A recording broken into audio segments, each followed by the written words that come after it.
'హరిహర వీరమల్లు'. 'ఏం రత్నం' ఎంతో ప్రతిష్టాత్మకంగా చాలా అంటే ఆయన డబ్బుల కంటే కూడా టైం ఎక్కువ పెట్టారు ఈ సినిమాకి. సో, ఒక ఆల్మోస్ట్ ఒక 4 ఇయర్స్ నుంచి ఈ సినిమా 4-5 ఇయర్స్ నుంచి ఈ సినిమా ప్రొడక్షన్‌లోనే ఉంది. సో, ఈ సినిమా మీద హోప్స్ అనేవి చాలామంది పవన్ కళ్యాణ్ ఫ్యాన్స్ కూడా లేవు. దానికి మల్టిపుల్ రీజన్స్ ఉన్నాయి. పవన్ కళ్యాణ్ సరిగ్గా డేట్స్ ఇవ్వకపోవడం కావచ్చు, లేదంటే దాని కైండ్ ఆఫ్ ప్రమోషనల్ కంటెంట్ రాకపోవడం కావచ్చు, లేదంటే అది క్రిష్ ఈ సినిమా నుంచి దర్శకుడిగా తప్పుకోవడం కావచ్చు. ఆ తర్వాత 'ఏం రత్నం' గారి అబ్బాయి జ్యోతికృష్ణ ఈ సినిమాని టేక్ ఓవర్ చేయడం కావచ్చు.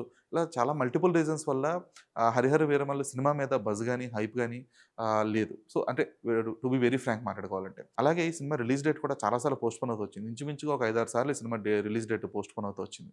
అయితే ఎట్టకేలకు జూలై 24థ్ ఈ సినిమా రిలీజ్ చేస్తున్నట్టు కన్ఫర్మ్ చేశారు. That is because of the OTT pressure as well. అంటే ఇంకా జూలైలో రిలీజ్ చేయకపోతే గనక మళ్ళీ ఓటీటీ వాళ్ళు గూడా ఏదైతే అగ్రీడ్ అమౌంట్ ఉందో అందులోంచి మళ్ళీ ఒక 10 క్రోర్స్ దాకా కట్ చేస్తాం అనేటప్పటికి ఇంకా వేరే ఆప్షన్ లేక యుద్ధ ప్రాతిపదికన ఈ సినిమా వీఎఫ్ఎక్స్ వర్క్ గాని, సీజీ వర్క్ గాని, డీఐ గాని ఇవన్నీ కూడా కంప్లీట్ చేసి జూలై 24థ్ అయితే రిలీజ్ చేస్తున్నారు. బట్ ఇవాళ రిలీజ్ అయిన ట్రైలర్ అయితే ఆ సెట్ బ్యాక్స్ అన్నీ గూడా, డ్రాబ్యాక్స్ అన్నీ గూడా ఒక్కసారిగా బ్రేక్ చేసింది. లుక్స్ లైక్ ఏ sure shot block buster.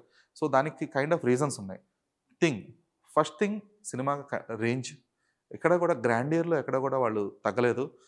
CG work కావచ్చు ఇవన్నీ కూడా అంటే అక్కడక్కడ చిన్నపాటి ప్యాచ్ వర్క్స్ అవి కనిపిస్తున్నాయి. But those are completely ignorable అనమాట. ఎందుకు అంటే ఆ ట్రైలర్‌లోనే యాక్చువల్‌గా సినిమా స్టోరీ ఏంటనేది ప్రాపర్‌గా ఎస్టాబ్లిష్ చేశారనమాట. అంటే ఏదో కంగారుగా ఒక ట్రైలర్ కట్ చేసి హీరో ఒక 4 షాట్లు పెట్టేసి ఏదో సింపుల్‌గా ముగించేయడానికి కాకుండా ప్రాపర్‌గా అంటే what is the actual core point of 'Harihara Veeramallu' అనేది ఈ ట్రైలర్‌లో చూపించడం జరిగింది. అంటే బాబీ డియోల్ క్యారెక్టరైజేషన్ ఏంటి? అతని గోల్ ఏంటి? దానికి పవన్ కళ్యాణ్ ఎలా నిలిచాడు? సో, దీని చుట్టూ అల్లుకున్న ఒక కథ అనమాట. సో, ఆ టైమ్ లైన్‌కి తగ్గట్టుగానే గ్రాండియర్‌గా ఉంది. యాక్షన్ సీక్వెన్సెస్ ఇవన్నీ కూడా చాలా షార్ప్‌గా ఉన్నాయి.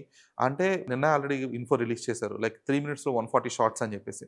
So, each and every shot like all the 140 shots are worth for wait అనమాట. అంటే ఒక ప్రాపర్ హైప్ అయితే క్రియేట్ చేయగలిగాయి. ముఖ్యంగా పవన్ కళ్యాణ్ చెప్పే కొన్ని డైలాగ్స్ అంటే మేకలను తినే పులి కాదు, పులిని వేటాడే బెబ్బులి అనే కైండ్ ఆఫ్ డైలాగ్స్ ఏవైతే ఉన్నాయో అవన్నీ కూడా చాలా బాగా వర్కౌట్ అయ్యాయి.